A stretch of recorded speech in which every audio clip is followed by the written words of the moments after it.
Today on Rappler, 7,000 flee their homes as rivers swell in the southern Philippines.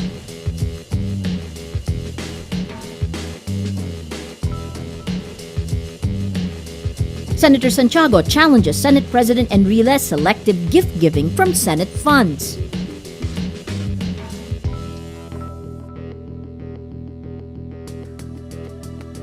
And Justice Secretary De Lima will probe officials who authorized the police operation in Quezon.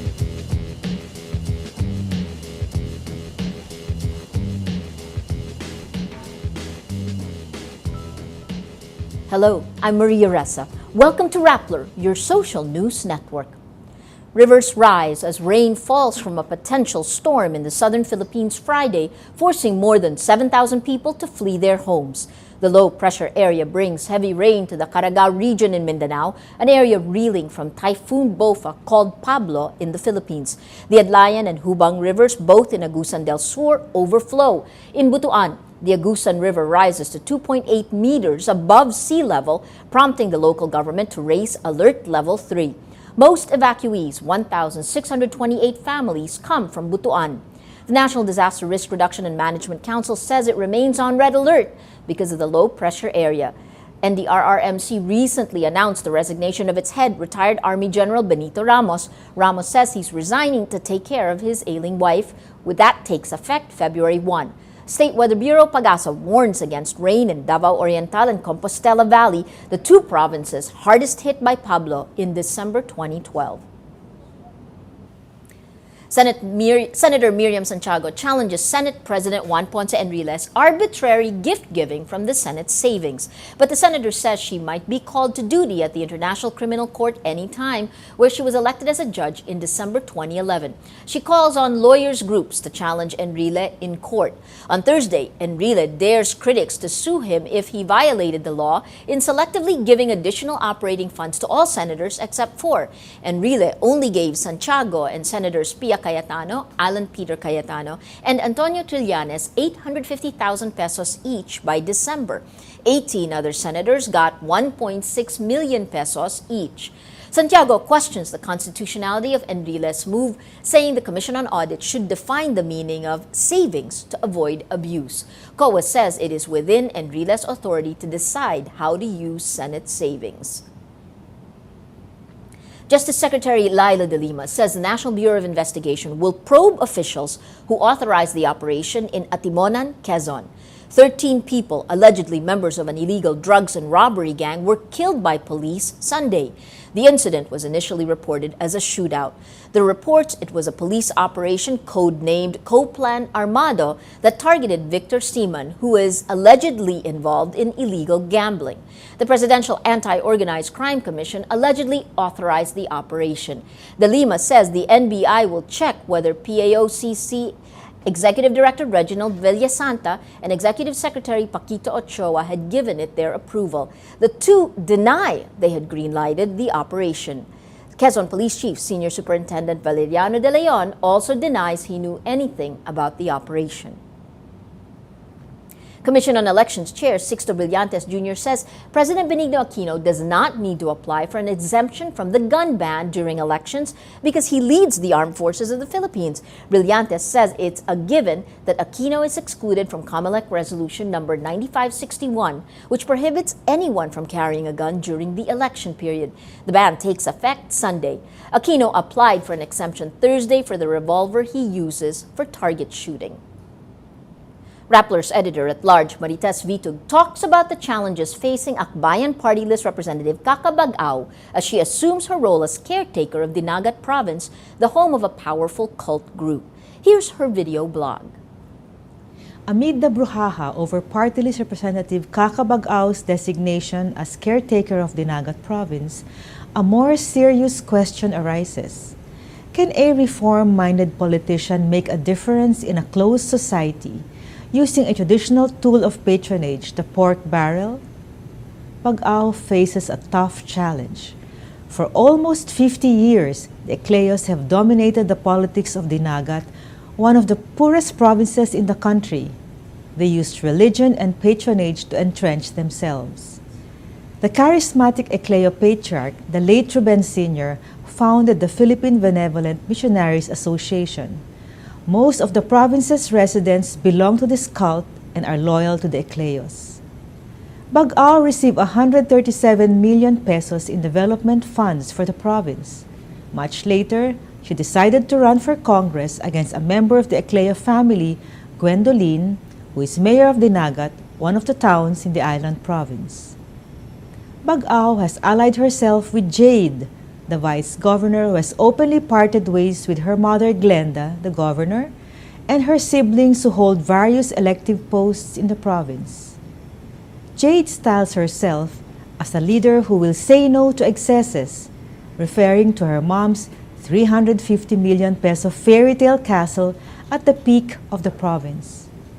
Jade has announced she will run for governor against her mom. It will be Ecleo versus Ecleo. Baga has found an opening thanks to the cracks in the Ecleo armor caused by the family feud. It will be up to her to navigate this tricky territory and make a difference in this island of stark contrasts, of extreme wealth and poverty. A Swedish court jails a 52-year-old man for paying poor women in the Philippines to rape young kids as he watched on a video link from Sweden. On Thursday, the Hässleholm District Court in southern Sweden finds the man, whose name was not disclosed, guilty of 11 charges of inciting aggravated rape and 1 count of conspiracy to commit aggravated rape. The man contacted the women in 2009 on internet chat sites. The women are either relatives or acquaintances of the children, who are between the ages of 5 and 8. Well, let's now look at Rappler's Wrap for today, a list of the 10 most important events around the world you shouldn't miss. At number 5, at least 115 people are killed in a single day, January 10th, in Pakistan after a series of bombings. The Associated Press reports a militant Sunni group claims responsibility for the attacks, which include twin blasts in a billiards hall near the city of Quetta. Radical Sunnis are targeting minority Shiite Muslims in the country. At least 120 people are wounded in the blast, including police, journalists, and rescue workers who responded to the initial explosion. At number 7, a high school student in California walks into class Thursday with a shotgun, shoots a classmate, and misses another. A teacher and a campus supervisor talked to the 16-year-old gunman, allowing the rest of the class to get out safely. The suspect is taken into custody about 20 minutes later. The shooting comes weeks after the massacre of 20 first graders and 6 teaching staff at a school in Newtown, Connecticut, which revives America's debate about gun control. And at number 9, Steven Spielberg's political drama Lincoln leads the Academy Awards with 12 nominations. Taiwanese-born director Ang Lee's visually stunning 3D adventure Life of Pi, based on the novel by Yann Martel, bags 11 nominations. David Russell's Silver Linings Playbook becomes the first film since 1981 to win nominations in all 4 acting categories, plus Best Film, Best Director, and Best Writer. Spielberg's latest film recounts Abraham Lincoln's scheming to secure votes in Congress to abolish slavery. This year's surprise is fantasy drama film Beasts of the Southern Wild, which earns 4 nominations, including a Best Actress nod for a 9-year-old actress. But the Academy snubs Quentin Tarantino, Catherine Bigelow, and Ben Affleck in the Best Director category. For the full top 10, visit Rappler.com's The Wrap. Thursday, we told you the story of a British man stuck in a Manila International Airport through Christmas. His prospects of going home soon were bleak until social media came to his rescue. Catherine Visconti reports. 52-year-old British jockey Gary Austin is excited as he finally checks in for his flight. In his departure slip, he lists his address in the Philippines as the airport. This past Christmas, his home has been Terminal 1 in Manila's International Airport. More than 3 weeks ago, he tried to check in for his flight, but the airline rejected his ticket. He suspects his former employer who bought the ticket canceled it. Penniless, he decides to live in the airport. Now he admits he's actually sad to leave the friends he made there. So yes, I'm going to miss it. But we shall see how the future plans out. Janitor Hannah Bulaban struck up a friendship with Gary while she was cleaning and brought him food every day. Hannah stays by his side, walking him all the way to the departure lounge where they finally say goodbye. Siguro magiging keep in touch na lang siya. Hindi na ako mag-expect na magkikita pa kami. Apparently, getting stranded in the international airport is a common occurrence. In a year, I guess around 3 instances wherein we experience similar problems. Gary got lucky because help found him through social media. A blogger and her husband, Cecile and Jeroen van Straten, see Gary's story on Rappler. In her blog, she asks how to help a man stranded in Naia and tweets it to Rappler.com. Our social media manager sends them Gary's phone number. Within a few hours, they buy him a ticket home. In a phone interview, Jeroen tells Rappler, "I think if somebody is stuck in an airport, that's a bad situation no one would like to be in. I think he deserved to be helped." Gary had such a great time in the Philippines, he says he wouldn't rule out a return trip. But next time, he says he'll make sure he pays for his own ticket.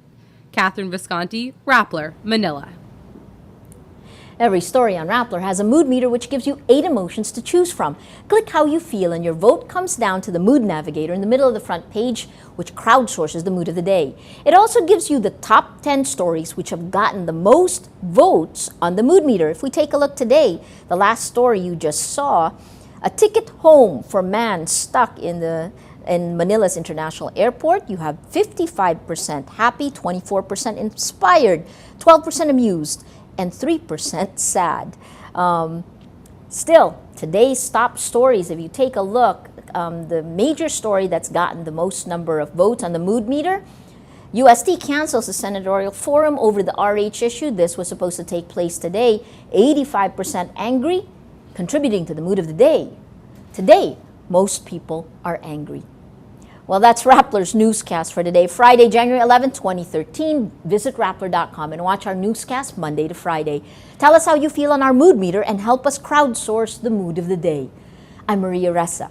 As we say at Rappler, tomorrow begins today. We leave you with images from Patricia Evangelista's Imagine, a video essay on Compostela Valley.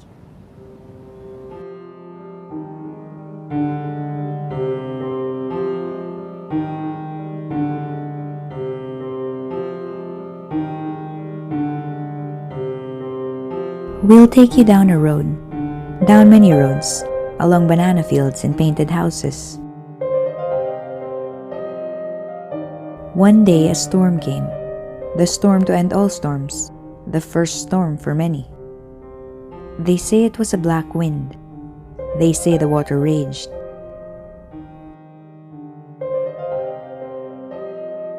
In the morning the sun still rose, but it shone over a different country.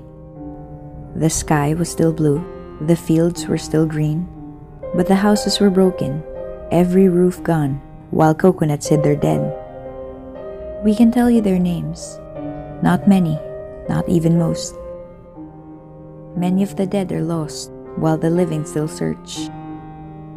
They are afraid of rain and wind and weather. Their children wake to nightmares.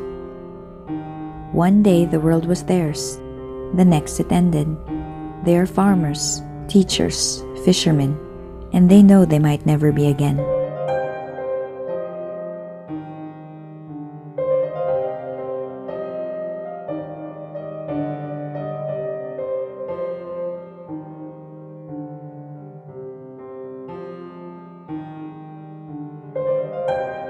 We ask you to imagine a morning like theirs, with the sun rising over a shattered world, where loved ones are numbers on a list.